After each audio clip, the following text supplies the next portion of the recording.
Hey everyone, it's Friday, March 17th. Let's focus in on becoming more. Our devotion today comes from John chapter 4. Eventually, he came to the Samaritan village of Sychar, near the field that Jacob gave to his son Joseph. Jacob's well was there, and Jesus, tired from the long walk, sat wearily beside the well about noontime. Soon a Samaritan woman came to draw water, and Jesus said to her, "Please give me a drink." He was alone at the time because his disciples had gone into the village to buy some food. The woman was surprised, for Jews refused to have anything to do with Samaritans. She said to Jesus, "You are a Jew, and I'm a Samaritan woman. Why are you asking me for a drink?" And Jesus replied, "If you only knew the gift God has for you and who you are speaking to, you would ask me, and I would give you living water." "But sir, you don't have a rope or a bucket," she said, "and this well is very deep. Where would you get this living water? And besides, do you think you're greater than our ancestor Jacob, who gave us this well? How can you offer better water than he and his sons and his animals enjoyed?" And Jesus replied, "Anyone who drinks this water will soon become thirsty again.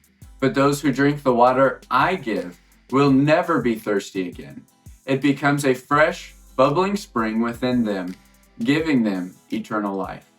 "Please, sir," the woman said, "give me this water. Then I'll never be thirsty again, and I won't have to come here to get water."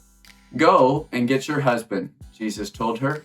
"I don't have a husband," the woman replied. Jesus said, "You're right. You don't have a husband, for you have had 5 husbands, and you aren't even married to the man you're living with now. You certainly spoke the truth." "Sir," the woman said, "you must be a prophet. So tell me, why is it that you Jews insist that Jerusalem is the only place of worship, while Samaritans claim it is here at Mount Gerizim where our ancestors worshipped?" And Jesus replied, "Believe me, dear woman, the time is coming when it will no longer matter whether you worship the Father on this mountain or in Jerusalem. You Samaritans know very little about the one you worship, while we Jews know all about him. For salvation comes through the Jews. But the time is coming, indeed, it's here now, when true worshipers will worship the Father in spirit and in truth. The Father is looking for those who will worship him that way. For God is spirit, so those who worship him must worship in spirit and in truth."